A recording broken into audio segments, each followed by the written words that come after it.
ಅವಾಗ ಕಂಡು ಕಿಡು ಮತ್ತೆ ಯಾಕೆ ಎಷ್ಟೋವರೆಗೂ ಸೌಂಡ್ ಮಾಡ್ತಿದ್ದು ಗು ಗು ಅಂತ ಅಲ್ಲ ನಾವು ಬೈಕತ್ತಿರೋ ಮನೆ ಕೊಡೋ ಟೈಮಲ್ಲಿ ಬಂದು ನೀರು ಕುಡ್ಸೋಕ್ಕೆ ಅಂತ ಅದೊಂದು ರೆಸ್ಪೆಕ್ಟ್ ಕೊಡ್ತು ನೋಡು ಅಟ್ಲೀಸ್ಟ್ ಬಂದಲ್ಲ ಅಂತ ಕಾವಿಗೆ ಇಟ್ಬಿಟ್ಟು ನೀರನ್ನ ನೋಡು. ಆಲ್ಮೋಸ್ಟ್ ಎಲ್ಲ ಅಕ್ಕಿಗಳು ಹಂಗೆ ಅಲ್ವತ್ತೆ ತಟ್ಟೆ ಒಳಗಡೆ ಬಂದು ನೀರು ಕುಡಿತವೆ. ಫಸ್ಟ್ ಅದಕ್ಕೆ ಯಾವ್ದಾದ್ರು ಬೇರೆ ತಟ್ಟೆ ತಗೊಂಡ್ಬಾ. ನೀನು ಕೊಟ್ಟಿರೋ ಅಕ್ಕಿ 40,000 ಕೇಳ್ತವ್ರೆ ಅಂದ್ರೆ ಹೌದಾ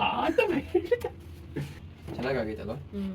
ಮುಂಚೆ ಬಂದ ಫುಲ್ ಗಲೀಜಾಗಿ ಕಲರ್ ಎಲ್ಲ ಆಗಿತ್ತು, ಮತ್ತೆ ಸ್ವಲ್ಪ ದಪ್ಪನೂ ಆಗೈತೆ, ರುಜ್ಬಲ ಆಗೈತೆ. ಸ್ವಲ್ಪ ರಕ್ಕೆಲ್ಲ ಬಂದಾಗ ಒಂದ್ಸಲ ತೇಜು ಫಸ್ಟು ನಂದು ಮೇಲ್ಗಡೆ ಹಾಕಬೇಕು, ಮೇಲ್ಗಡೆ ಕೆಜಿಗೆ ಇದೊಂದು, ಮತ್ತೆ ಹೊಸ ತೊಗೊಂಬಂದಿರೋದು 3, ಗುರು ಕೊಟ್ಟಿರೋದೊಂದು, ಮತ್ತೆ ಇನ್ನೂ 3 ಹೊಸದಾಗಿ ತೊಗೊಂಬಂದಿದ್ದೀವಲ್ಲ ಗುರು ಮೆಮೊರೀಸ್ ಹಾಕಿದೆ. ಅವತ್ತು ನನ್ನ ಕರೆದ ತೊಗೊಂಬಂದಾಗ ರಂಜು ಬಾ ಅಕ್ಕಿ ಕೊಡ್ತೀನಿ ಒಂದು ಕೆಳಗಡೆ ಅಂತ. ನಾನು ಅನ್ಕೊಂಡೆ ಮೋಸ್ಟ್ಲಿ ಅಮ್ಮನೋ ಅಥವಾ ಮೋನೋ ಇರ್ತಾಳೆ, ಅವ್ರನ್ನ ರೇಗ್ಸಕ್ಕೆ ಮೇ ಬಿ ಆರುತ್ತೆ, ಆರ್ಸ್ದಾಗ ಆರುತ್ತೆ, ಎಲ್ಲೋಯ್ತು ಕಾಣಲ್ಲ. ಓಕೆನಾ, ಮನೆಗೆ ಮಾತ್ರ ಬರ್ತದೆ, ಆರೋದು ಮಾತ್ರ ನೋಡಿಲ್ಲ ಇದನ್ನ. ಇದು ದೊಡ್ಡದಾದ ಒಂದು ಸಕ್ಕ ಕಾಣುತ್ತಿದ್ರು. ಬ್ಯಾಕ್ ಫೆದರ್ಸ್ ನೋಡಿ ಹಿಂಗೆ ಚೆನ್ನಾಗಿ ಕ್ಲೀನ್ ಆಗೈತೆ. ಎಂತೋನ್ ಹೇಳಿ ನೀನು ರೆಕಾರ್ಡಲ್ಲಿ ಆಗ್ಲಿ ಅಂತಾನೆ ಕಂಟೆಂಟ್ ಆಯ್ತಾ. ಇದು ದೊಡ್ಡದಾದ್ಮೇಲೆ ಇದೆಲ್ಲ ದೊಡ್ಡದಾಗಿದ್ರು ರಂಜು, ಇದು ತಂದಾಗ ಈ ತರ ಇದ್ದಾಗ ತಂದಿದ್ದಾವ ಅಕ್ಕಿಗಳನ್ನ. ಹೌದು, ಇವು ಮಾತ್ರ ಅಲ್ಟಿಮೇಟ್ ಬಿಡುತ್ತೆ. ಎಲ್ಲೇ ಹೋದ್ರು ಅಜ್ಜಿ ಮನೆಗೆ ಬರ್ತವೆ. ಇವೆರಡು ಪೇರ್ಗಳು ಎಷ್ಟು ಸತಿ ಮಿಸ್ ಆಗೋ ಹೇಳಿ. ಇವೆರಡು ಪೇರ್ಗಳು ಅವತ್ತೊಂದು ದಿವಸ ಲೈಟ್ ಇಲ್ಲ ಅಂತ ಅವತ್ತು ಮಿಸ್ ಆಗಿದ್ದು. ಅದೇ ನಾನು ಸ್ಯಾಟರ್ಡೆ ಕ್ಲೀನ್ ಮಾಡಿದ್ದೆ, ಲೈಟ್ ಇರ್ಲಿಲ್ಲ ಅವತ್ತು 7 o'clock ಆದ್ರೂ. ಆಮೇಲೆ ಅಷ್ಟೇ ನಾನು ದಿನ ನೋಡ್ತಾರೆ. ಇವಾಗ ಸ್ವಲ್ಪ ದೊಡ್ಡದಾಗೈತೆ, ದೊಡ್ಡ ಅಕ್ಕಿ ಆಗಿದೆ. ಮುಂಚೆ ಎಲ್ಲ ತಂದಾಗ ಅಷ್ಟು ಸಿಕ್ಕುದೇ ಇದ್ದಿದ್ದೀವೆಲ್ಲ ತಂದಾಗ. ಎಷ್ಟು ತಿಂಗಳಾಯ್ತು ತೇಜನ ತಗೊಂಡು? ಮೇ ಬಿ ಇದು ತಂದಾಗ ಅಷ್ಟೇ ರಂಜು ಇದ್ದಿದ್ದು. ಏನು ಹೇಳು, ಅಲ್ಲ ನಾವು ಎಷ್ಟು ತಿಂಗಳಾಯ್ತು ತಗೊಂಡು? ಆಲ್ಮೋಸ್ಟ್ 3 months ಆಯ್ತು ತಗೊಂಡು ಬಂದು. ಇದಾ ಇದು ತಂದು 3 months ಆಯ್ತಾ? ಅಂದ್ರೆ ಎಲ್ಲ ಫ್ರೆಶ್ ಆಗವೆ ಅಕ್ಕಿಗಳು. ಇದೆಲ್ಲ ನೋಡು, ಓಲ್ಡ್ ಏರ್ಸ್ ಎಲ್ಲ ಬಿದ್ದು ಫ್ರೆಶ್ ಏರ್ಸ್ ಬೆಳೀತಾ ಇದೆ.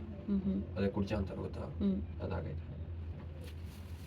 ಓಕೆನಾ, ಈ ಅಕ್ಕಿ ತಂದಿದ್ದೀನಲ್ಲ, ಇದು ಅದು 3 ತಂದಿದ್ದೀನಲ್ಲ, ಆ 3 ತಂದಿದ್ರ ಅವ್ರ ಹತ್ರನೇ ಈ 3 ತಂದಿರೋದು. ಇವ್ ನಾವು ಅವ್ರ ಹತ್ರನೇ ಈಸ್ಕೊಂಡ್ ಬಂದಿದ್ದು. ಹೌದು, ಇಷ್ಟು ಜನ ಕಲರ್ ಎಲ್ಲ ಇದ್ವು ಅವ್ರ ಹತ್ರ. ಯಾವುದು ಈ ತರ ಕಲರ್ಗಳು? ಹೌದು ನೋಡಿ, ಇದು ಅವ್ರದ್ದೇನೆ ಅಕ್ಕಿ, ಅವ್ರ ಮನೆ ಇದ್ದೇನೆ. ಓಕೆನಾ, ಇದು ಚೆನ್ನಾಗೈತೆ, ಒಳ್ಳೆ ಅಕ್ಕಿ ಕೂಡ. ಇದೆಲ್ಲ ರೆಕ್ಕೆ ಬರ್ತಾ ಇದೆ ನೋಡಿದ್ದೆ. ಎಷ್ಟು ಬಂದ್ಮೇಲೆ ಈ ಅಕ್ಕಿನ ಆರಿಸ್ಬೋದು. ಬಟ್ ಏನ್ ಗೊತ್ತೈತೆ ಅಕ್ಕಿ ಜೊತೆ ತಂದಾಗ ಒಂದು ಬ್ಲಾಕ್ ಇತ್ತು, ಗ್ಯಾಪ್ನ ಆಯ್ತಾ? ಹೆಂಗ್ ಮಿಸ್ ಆಯ್ತು ಹೇಳು, ಹೇಳೋಣ ನೋಡೋಣ. ಗ್ಯಾಪ್ನ ಹೆಂಗ್ ಮಿಸ್ ಆಯ್ತು ಅವಕ್ಕೆ? ಈ ಅಕ್ಕಿನ ಅವಕ್ಕೆ ಹೆಂಗ್ ಮಿಸ್ ಆಯ್ತು ಹೇಳು? ಈ 3 ಜೊತೆ 4 ಅಕ್ಕಿ ತಂದಿದ್ದು, 1 ಅಕ್ಕಿ ಮಿಸ್ ಆಯ್ತು. ಗೊತ್ತಾಯ್ತು, ಬಟ್ ಸ್ಪೈಡರ್ ಮ್ಯಾನ್ ತಂದಿದ್ದು ಹೆಂಗ್ ಮಿಸ್ ಆಯ್ತು ಹೇಳು ನೋಡೋಣ. ಒಂದ್ಸಲ ಅಮ್ಮುಚ್ಚಿ ಮತ್ತೆ ತಿಮ್ಮಣ್ಣ ಎಲ್ಲ ಸೇರ್ಕೊಂಡು ಈವ್ನಿಂಗ್ ಬಿಟ್ಟಿದ್ರು. ಎಕ್ಸಾಕ್ಟ್ಲಿ, ಅದ್ ಬರ್ಲೇ ಇಲ್ವಲ್ಲ ಆಮೇಲೆ. ಈವ್ನಿಂಗ್ ಬಿಟ್ಟಿದ್ರು ಅಲ್ಲ, ಇಲ್ಲಿ ಮೇಲ್ಗಡೆ ಕುಂತಿತ್ತು. ಹೌದು, ನೈಟ್ ಇಳಿಸ್ಬೇಕಾದ್ರೆ ಮಿಸ್ ಆಯ್ತು. ಹೌದು, ಇದು ಅದ್ರ ಜೊತೆಗೆ ದೊಡ್ಡದು, ಇದು ಮಾತ್ರ ಕೂತ್ಕೊಳ್ತು, ಅಕ್ಕಿ ಮಿಸ್ ಆಯ್ತು. ಕಣ್ ಮುಂದೆನೆ ಮಿಸ್ ಆಗಿದೆ ಅಕ್ಕಿ. ಹೌದು, ಇದಂತೂ ಈ ಅಕ್ಕಿ ಅಂತೂ ಎವಿ ಗಾಬರಿ ರಂಜು. ಸ್ಪೈಡರ್ ಮ್ಯಾನ್ ಅವ್ರ ಅಪ್ಪ ಅದು ಮರಿ. ಇದು ನೋಡಿ ಎಷ್ಟು ಶಾರ್ಟ್ ಆಗಿದೆ ಅಂದ್ರೆ ಇವಕ್ಕಿಗೆ, ಸಕ್ಕದಾಗೈತೆ ತೇಜು. ಬಟ್ ಅಕ್ಕಿಗಳೆಲ್ಲ ಸಾಕ್ತೀನಿ ಅನ್ನೋ ಈ ತರ ಟೆರೆಸ್ ಇರ್ಬೇಕಲ್ವಾ ತೇಜು? ಅವ್ನ ಬಂದು ಇಳಿಯಕ್ಕೆ ಯಾಕೆ ಗ್ರೌಂಡ್ ಅಲ್ಲಿ ಏನು ಅಂದ್ರೆ ಯಾಕಿಗಳು ಇಳಿಯಲ್ಲ. ಇಳಿಯೋದ್ರಂತ ಏನಿಲ್ಲ, ಅಕ್ಕಪಕ್ಕ ಮನೆ ಇರುತ್ತಲ್ಲ, ಅದಕ್ಕೆಲ್ಲ ಒಂದು ಒಳ್ಳೆ ಫ್ರೀಡಮ್ ಎನ್ವೈರನ್ಮೆಂಟ್ ಇರಬೇಕು. ಅಕ್ಕಪಕ್ಕ ಗಾಬರಿ ಆಗೋ ತರ. ಇಲ್ಲಿ ಟೆರೆಸ್ ಅಂದ್ರೆ ಯಾರು ಇರಲ್ಲ ನಮ್ಮ ಮನೆ ಹತ್ರ, ಮತ್ತೆ ಸುತ್ತಮುತ್ತನೂ ಏನಂತ ನಮ್ಮ ಟೆರೆಸ್ ಲೆವೆಲ್ ಯಾವ್ದು ಮನೆಗಳು ಇಲ್ಲ, ಜನಗಳು ಬಂದು ಓಡಾಡೋ ತರ ಬಿಟ್ಟು ಆರಾಮಾಗಿರ್ತವೆ. ಅವ್ರ ಮನೆಯಿಂದ ನಮ್ಮ ಅಕ್ಕಿಗಳು ತೇಜು ಆರಾಮಾಗಿ ಬಿಟ್ಬಿಟ್ಟೋದ್ರೆ ಅವ್ಕೆ ಇಷ್ಟ ಬರೋವರೆಗೂ ಹೊರಗಡೆ ಇದ್ದು, ಇದೊಂದು ಓಪನ್ ಮಾಡೋಗ್ಬಿಟ್ರೆ ಆರಾಮಾಗಿ ಅವೇ ಬಂದು ಒಳಗಡೆ ಕುಂತಿರ್ತವೆ. ಇವತ್ತಿದ್ದು ಸಕ್ಕತ್ತಾಗತ್ತು. ಯಾವ್ದು ಹಾರ ಇರಲಿಲ್ಲ ಅಂದ್ರೆ ಎವ್ರಿ ಟೈಮ್ ಏನ್ ಮಾಡ್ತಿತ್ತು ಹೇಳು, ಇದ್ರ ಜೊತೆಗೆ ಆರಿಸಿದ್ರು ಬಂದ್ಬಿಟ್ಟು ಇದು ಫಸ್ಟ್ ಕೂತ್ಕೊಂಡ್ಬಿಡೋದು. ಇವತ್ತು ಏನ್ ಮಾಡ್ತಾ ಹೇಳಿ ಎಲ್ಲ ಅಟ್ಟೆ ಟೈಮಲ್ಲಿ ಇದ್ರ ಸಮಕ್ಕೆನೆ ಆಡ್ತಾ ಇತ್ತು. ಇದು ಯಾವ ಬ್ರೀಡ್ ಗೊತ್ತಾಯ್ತು? ಗೇರ್ವಾ. ತಾಮ್ರೋಳು ಚೆನ್ನಾಗಿತ್ತು ಕಣ. ಏನಾಯ್ತು ಅದು ಮಿಸ್ ಆಗಕ್ಕೆ ಚಾನ್ಸೇ ಇಲ್ಲ, ಬಿಕಾಸ್ ಅದನ್ನು ಪ್ರಾಕ್ಟೀಸ್ ಆಗೋಗ್ಬಿಟ್ಟಿತ್ತು. ಬಟ್ ಏನಾಯ್ತು ಹೆಂಗಾಯ್ತು ಅಂತಾನೆ ಗೊತ್ತಿಲ್ಲ. ಸರಿ ಆಯ್ತು, ಇವಾಗೆಲ್ಲ ಕೆಳಗಡೆ ಕಿಡಿತಾವ, ಮತ್ತೆ ಬಾ. ಎಷ್ಟು ನೀಟಾಗಿ ಆಯ್ತು ನೋಡು ನೆಲೆ. ಇವತ್ತು ಆರಾಮಾಗಿಲ್ಲ ಕುತ್ಕೋಬೋದು, ಆ ಥರ ಆಯ್ತು.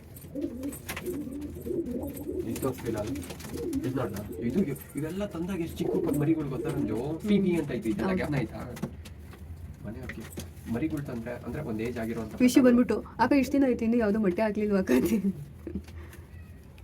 ಎಷ್ಟು ಉಂಟಾಗೋಯ್ತು ಗೊತ್ತಾ ರಂಜು? ಒಂದು ಟೈಮಲ್ಲಿ ಇವೆಲ್ಲ ಕೈಯಲ್ಲಿ ಇಟ್ಕೊಂಡ್ರೆ ಹಿಂಗೆಲ್ಲ ಹಾಕಾಗ್ಬಿಡೋದು. ಇವಾಗೆಲ್ಲ ಇವೆಲ್ಲ ಮೊಟ್ಟೆಗೆ ಬರುತ್ತೆ ರಂಜು. ಏನು ಹೇಳು ಹೌದು. ಎಷ್ಟು ಮುಂಚೆ ಇಷ್ಟು ಚಿಕ್ಕು ನಾನು ಆ ಡೇ 1 ಅಲ್ಲಿ ಈ ಅಕ್ಕಿನ ಇಸ್ಕೊಬರಕ್ ಹೋಗಿನಲ್ಲ, ಹ್ಮ್. ಆ ಟೈಮಲ್ಲಿ ಸುಮ್ಮನೆ ಕೈಗೆ ಲಾಕ್ ಆಯ್ತು. ಎಷ್ಟಿತ್ತು ಹೇಳು ಆ ಅಕ್ಕಿ? ಎಷ್ಟಿತ್ತು ಅಷ್ಟೇ.